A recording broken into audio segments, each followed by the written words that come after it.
Thank you, Peter. Now, Dr. Anand Ramanan, President of Sri Ramanashramam, is going to speak now. Please go ahead, Anand. Thank you. Om Namo Bhagavate Sri Ramanaya. Dear brothers, sisters in Sri Bhagavan, once again, very glad to participate in the global Advent Day function.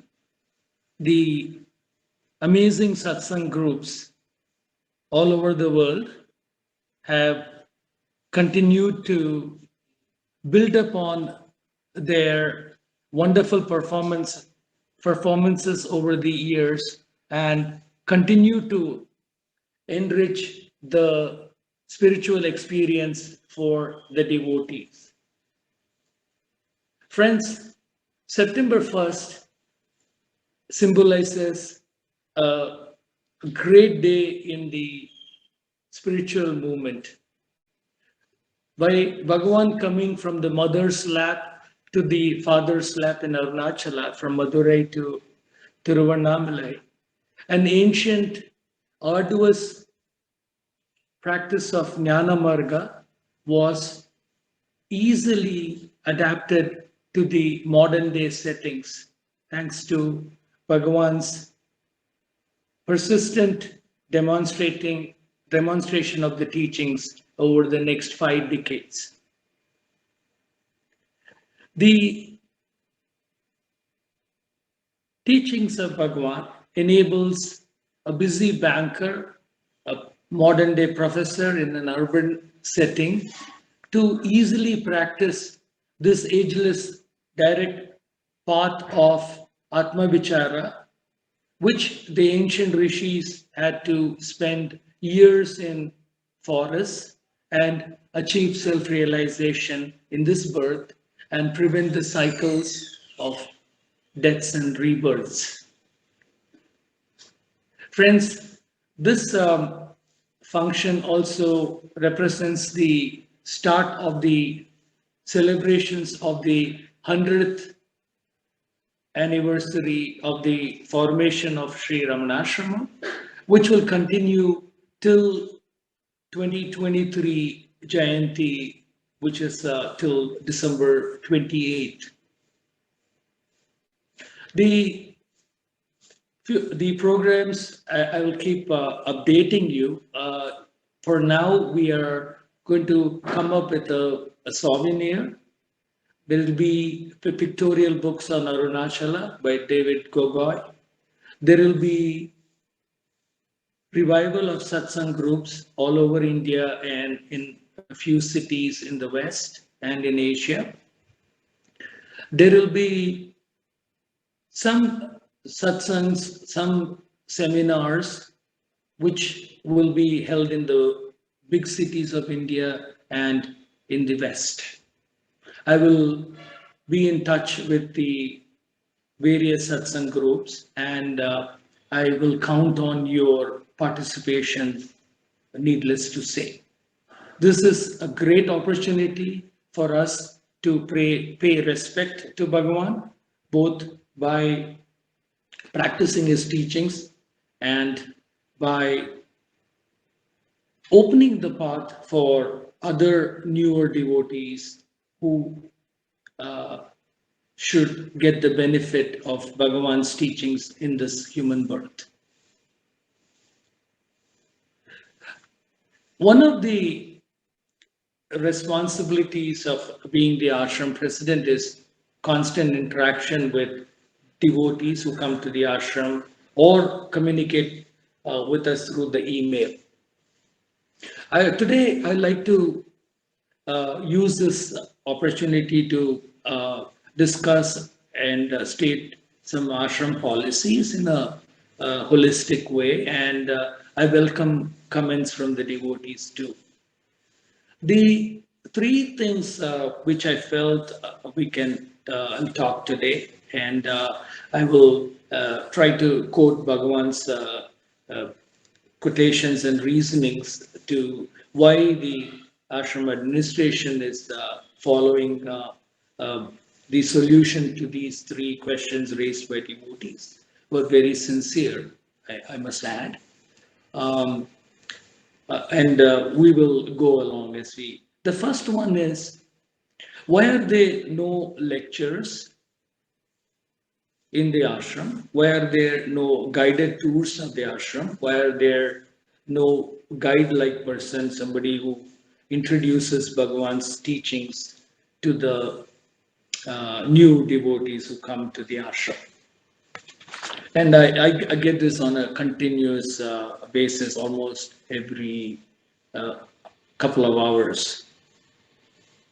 Now, the simple answer, which is not mine, and obviously it's been from for the last say 100 years, is that in Ramanashram, especially after the Mahanirvana too, Bhagavan's presence is the living presence.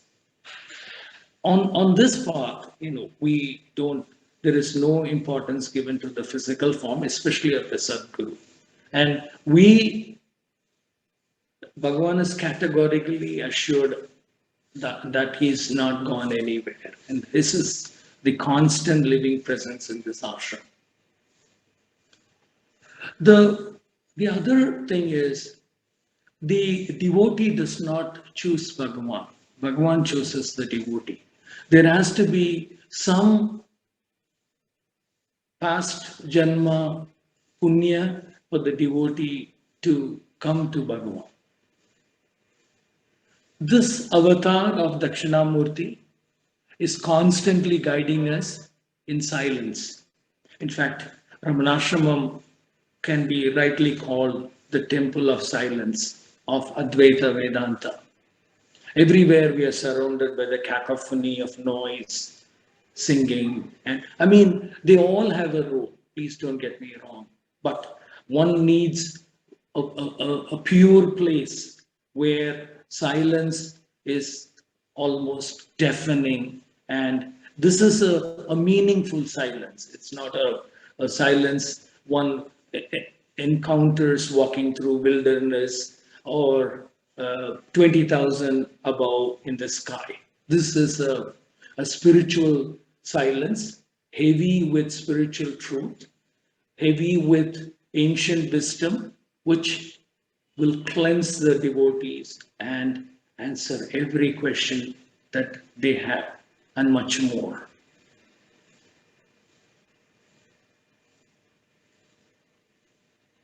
Here, the emphasis is on trusting the Guru and receiving his grace, which is ever flowing and continues to ever overwhelm us. It's the devotee's capacity, or as Bhagavan said, it's the size of the bowl that you bring in determines the quantum of the grace that one receives. On this path, as many old devotees have stated, there is no learning. In fact, there is unlearning. There is nothing new to be gained. All, as Bhagavan says, anything that is new, that is gained, will be lost, and it is not worth having. The ancient wisdom, the Atman, is already within us. All we have done is accumulated layers and layers of dust that the ego brings about. And here in Ramanashramam, we go about washing away the dust and then expose ourselves, the true Atman, to blaze forth. And as Adi Shankara says, it's like the cloud covering of the sun, like the ego that needs to go for the bright sunlight of the Atman to shine forth.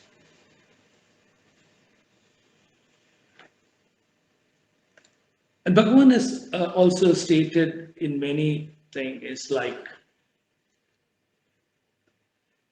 he's specifically said that it's better to sit quietly in a corner and go back as a changed man while you listen to wonderful lectures and are still the same. Or, in fact, I mean, not he didn't say that, but get add to our confusion. I would like to quote a couple of incidents from the books, and one is from Narayana Iyer. And once in Bhagwan's presence, many learned Sanskrit scholars were sitting in the old hall discussing portions of the Upanishads and scriptural texts with Sri Bhagavan. Bhagavan is giving them proper explanation, and it was a sight to remember and adore. At the same time, Narayana Iyer felt genuinely in the heart. He says, "Oh, how great these people are, and how fortunate they are to be learned and to have such deep understanding, to be able to discuss all these spiritual texts with Sri Bhagavan. Compared with them, what am I? Am I a zero in spiritual learning?" I felt miserable. After the Pandits had taken leave, Bhagavan turned to me and said, "What?" Looking into my eyes and studying my thoughts. Then, without even giving me an opportunity to explain, he continued, quote, "This is only the husk, the husk. All the book learning and the capacity to repeat the scriptures by memory is absolutely no use. To know the truth, you need not undergo all the torture of learning. Not by reading do you get the truth. Be quiet. That is the truth. Be still. That is God." Then, very graciously, he turned to me again, and there was an immediate change in his tone and attitude. He asked me, "Do you shave yourself?" Bewildered by this sudden change, I answered, trembling, that I did. Bhagavan goes on, "Ah, for shaving, you use a mirror, don't you? You look into the mirror and then shave your face. You don't shave the image in the mirror. Similarly, all the scriptures are meant only to show you the way to realization. They are meant to practice and attainment. Mere book learning and discussions are comparable to a man shaving the image in the mirror." From that day onwards, the sense of inferiority that I had been feeling vanished once for all. In Day by Day, Devaraja Madaliyar quotes, quote, "As for reading books on Vedanta, you may go on reading any number of them. They can only tell you, realize the self within you. The self cannot be found in books. You have to find it out for yourself, in yourself.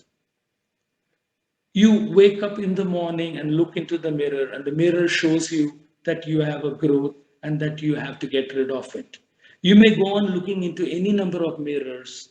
Every mirror will tell you the same, but no mirror can ever shave you. You have to shave yourself. Instead of wasting time looking into mirror after mirror, it is best to start shaving after having looked into the first mirror and knowing the truth. So, also, all the books will tell you the same, perhaps in slightly different ways. Instead of wasting time reading books after book, why not realize for yourself what was obvious from the very first book? Friends, please, I want to categorically state that Bhagavan was never against Upanishad teachings or uh, any form of sadhana. In fact, he said these are um, accessories on the path to Jnana Marga. But all he guided us was getting trapped into the intellectual trap the ego can set for us. As Osborne has said in many of his editorials, that is the spiritual ego is the highest form of ego. The one who thinks that he does not have the ego ends up getting trapped by it. So that is the truth. While Bhagavan is saying that an um, an ounce of practice is worth 10 pounds of reading. And that's what the same same principle will continue, the same foundation on which Ramanashram was established and continues to grow will grow. Friends, if we cannot help you, at least we will not misguide anyone on the alternative path.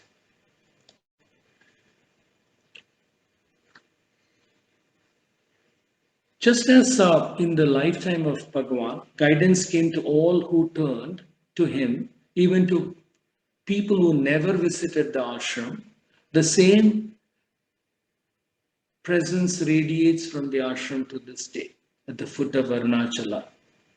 This is especially felt during the pujas, Veda Parayana, and during the evening Parayanas, and definitely during the morning and the night hours. The old hall constantly breathes soft, mellow life presence of Bhagavan. One feels the intimacy with Bhagavan the most in that holiest place on earth. The very air in the ashram is vibrant with his presence. The peace encompasses one and all. It is no passive peace, but a state of vibrant exhilaration. I'll quote from the gems. Realization is a result of the Guru's grace more than lectures and teachings. These are only secondary aids. Whereas the former is a primary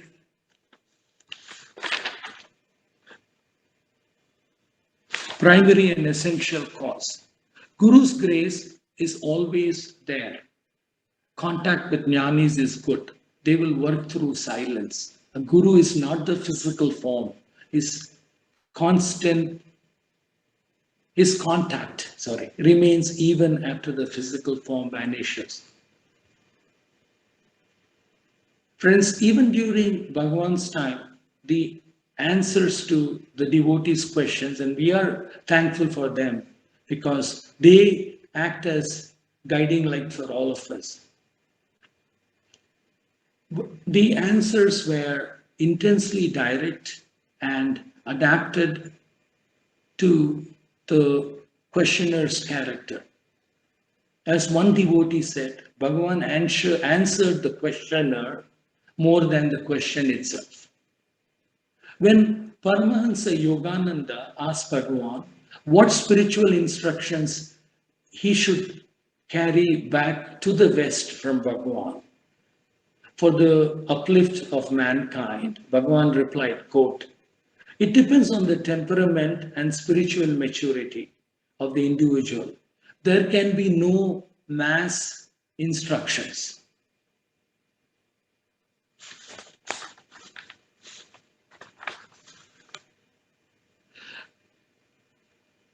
In spiritual instruction and transmission of the truth to the right devotee, according to Bhagavan, speech is the most inferior means of communication.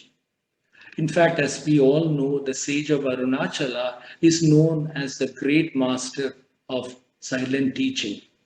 Bhagavan again quotes, "Silence is most powerful. Speech is always less powerful than silence. So mental contact is the best.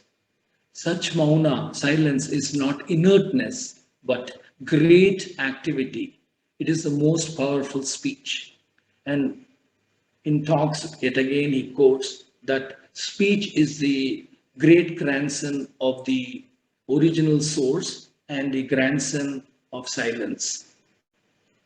The silence, mauna, Bhagavan talks about, is not just the absence of speech. It is when the mind ego becomes silent, free from thought, and comes to rest in the self. If ego or the mind is fully absorbed in the self, it will not appear anymore and assert itself as a separate identity. Such a one in whom the ego has fully vanquished is called a jnani. He will abide in the self constantly. Only he who rests permanently in this silence can also transmit his teaching in silence.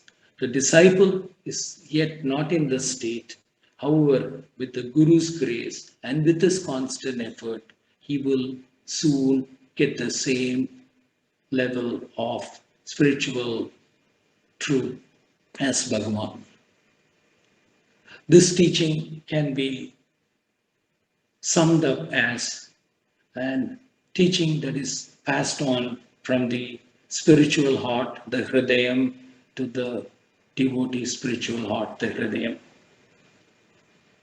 Friends, Bhagavan's teaching is beautiful, unique, and direct. There is no encouragement of rituals, no secret mantra to be whispered in anyone's ears, no fancy handshakes, no hugging, no unusual postures. Bhagavan's teachings, there are no special requirements to meet, no examination by the Guru to test your worthiness. Bhagavan says that you are the self, you just don't know it. Being the self is being the pure being, pure experience. You have the power to discover the natural state of bliss inherent in you and abide as that. The highest, the purest, the most sublime teaching that leads to self realization is open to all. It is completely free. There are no special secret techniques or methods. In fact, in Day by Day, Bhagavan quotes, he says, quotes, no secret technique. It is all an open secret in the system.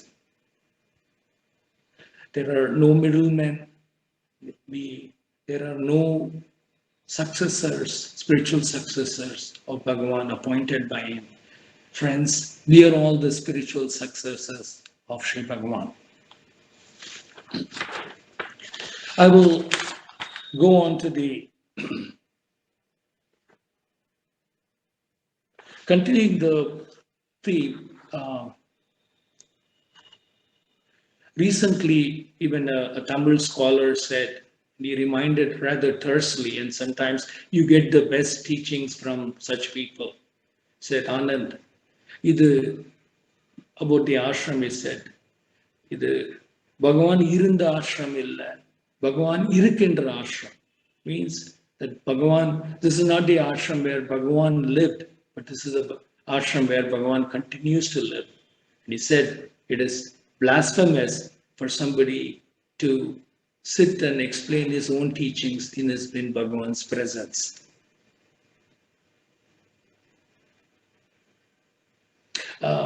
I will finish this thought by using an analogy which will appeal to the West Coast devotees, the Silicon Valley. A few years ago, I addressed them and said the administration was like the hardware people. But what I didn't mention was this hardware supports the best software that exists. The software that constantly updates itself, it's vibrant and it's unique. Each individual, each device that is us gets a unique form of software from Bhagavan. And our job is just to be that hardware to transmit that.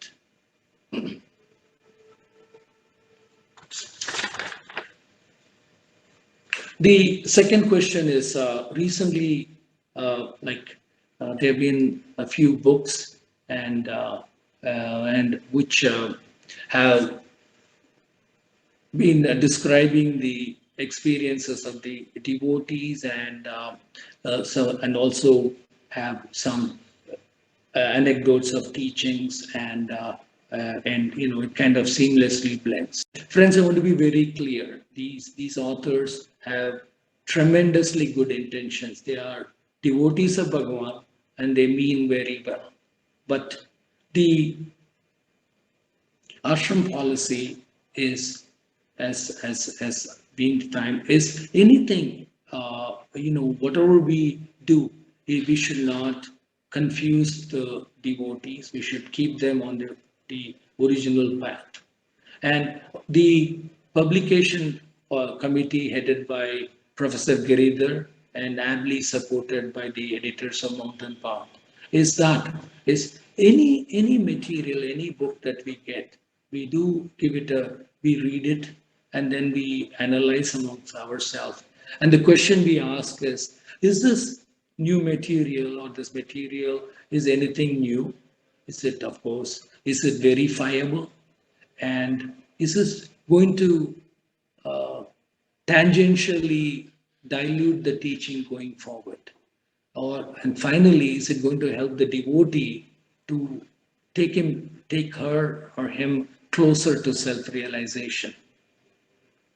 The, the authors mean very well. They um, describe the devotees' raptures and thing experiences with Bhagavan. But the thing we have to realize that everything that we need to know Bhagavan is already in the beautiful books that have already been written. And Bhagavan never used his five senses. And so all these emotional descriptions can be if anything, can be the lapses of the memory of the author, or their extreme devotion to Bhagavan, where they or to those devotees, where they want to bring the how the devotees were intimate with Bhagavan. But we have to remember the same our Bhagavan in talks did not answer many of the frivolous questions, did not interfere with the karma of the devotees, and except for the very, very major ones. And he let the prarabdha of the devotees burn itself out in his august presence. And the same Bhagavan uh, has given a terse reply to a lady devotee when she complained about suffering. Quote, suffering is the way. But and to mean that the external life will only lead to the one that with pleasure will only end in pain. The only true life is the inward journey, and which leads one to the eventual moksha.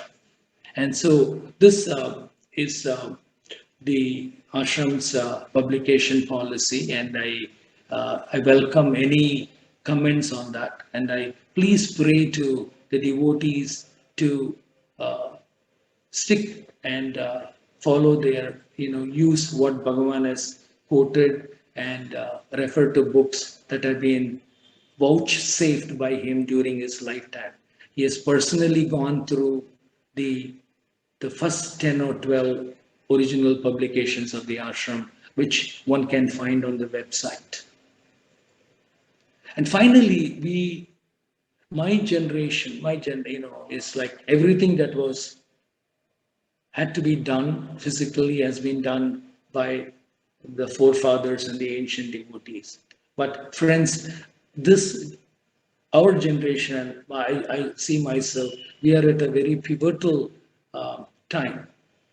Why I mean that is, like, if one traces the religious books of the ancient religions, the whatever books that came when the last apostle with the saint or the master started leaving the body is when mischief and which the quotations all came in, and there's a whole deviation of the what the master meant, and the centuries later, they won't forgive us if we as a group of devotees do not keep the vigilance.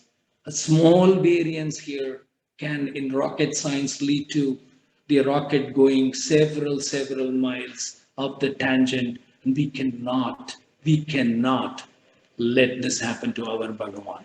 We cannot, him become the false Buddha or the Jesus. Please bear with me on that. The last topic is people ask us about social service, and what are the ashram doing about social service. And friends, we do have a responsibility, especially during this time, the post-pandemic, in the era of global warming, and where there are floods, where there's water shortages, where there is environmental disasters around us.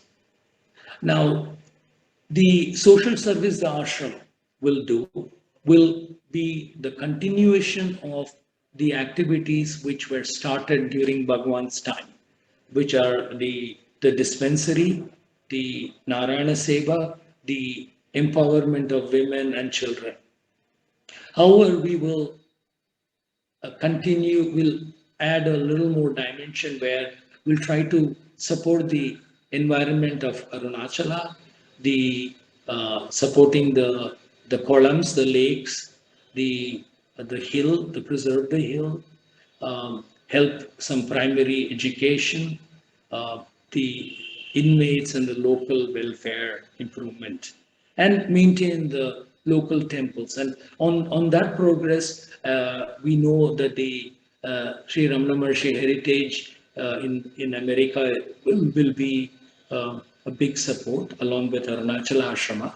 Even in Ramanashrama, we are going to start a special charities organization which has been registered, but slowly it will take a shape where this will not interfere with the spiritual activities of the ashram, and this will be small incremental steps that we will take.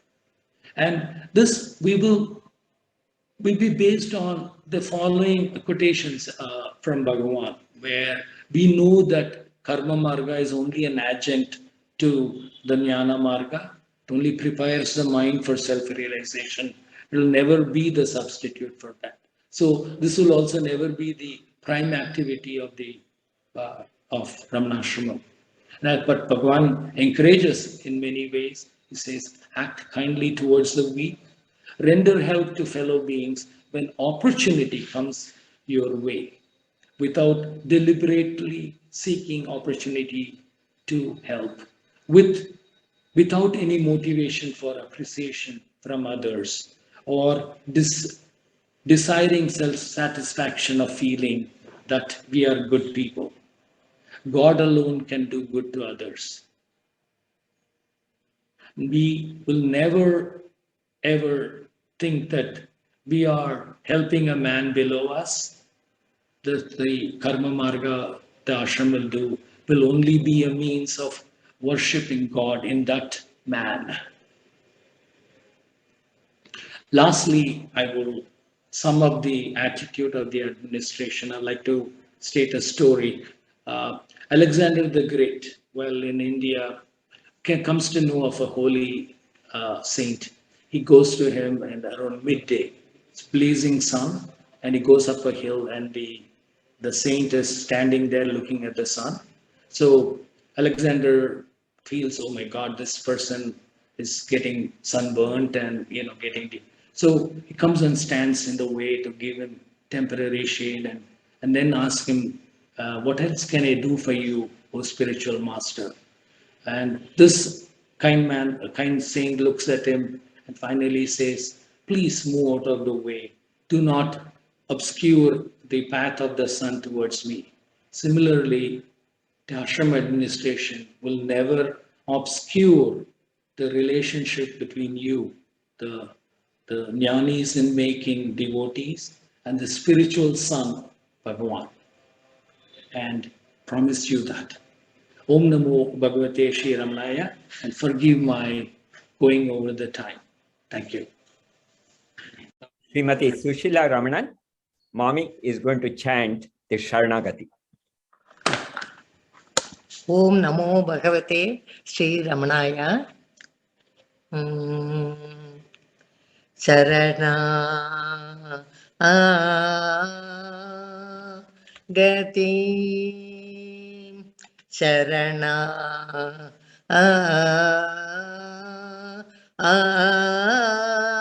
Gati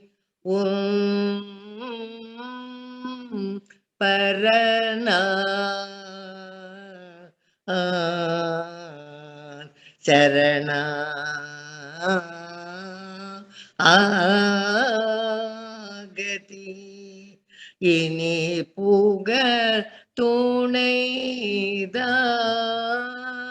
Yede நீ புகழா இனி புக துணைதான் ஏது நீ உகலா சரண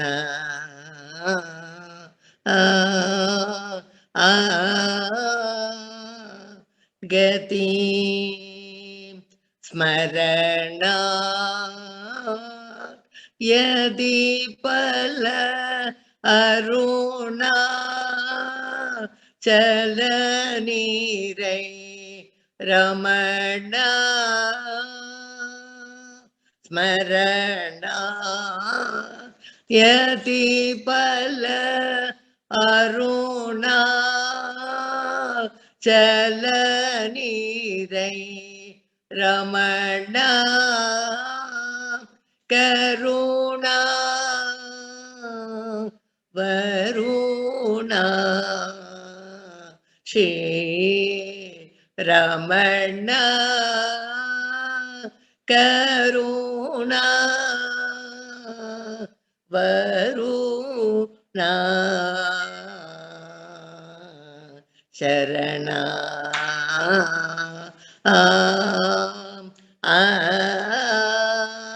கதி தருணம் ஏது அன்றோ உன் கருணை நோக்கவே தருணம் ஏது அன்றோ உன் கருணை நோக்கவே கால அரணமாக்கிடில்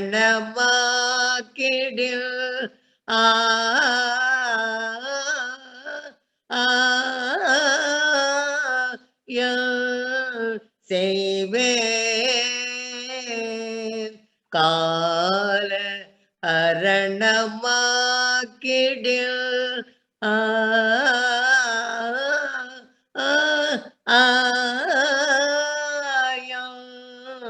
செய்வேன் துன்பை நீக்கி என்பை அளிக்க என் அன்பா உலக துன்பை நீக்கி என்பை அளிக்க என் அன்பா என்னும் பராமுகம் என்னால் தாழாதையா ஸ்ரீவேதிய என்னும் பராமுகம் என்னால் தாழாதையா ஸ்ரீரமண சரண ஆகதி உன் பரண சரண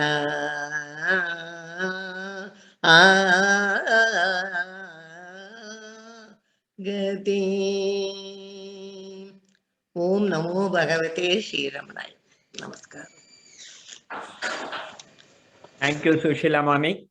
Thank you very much.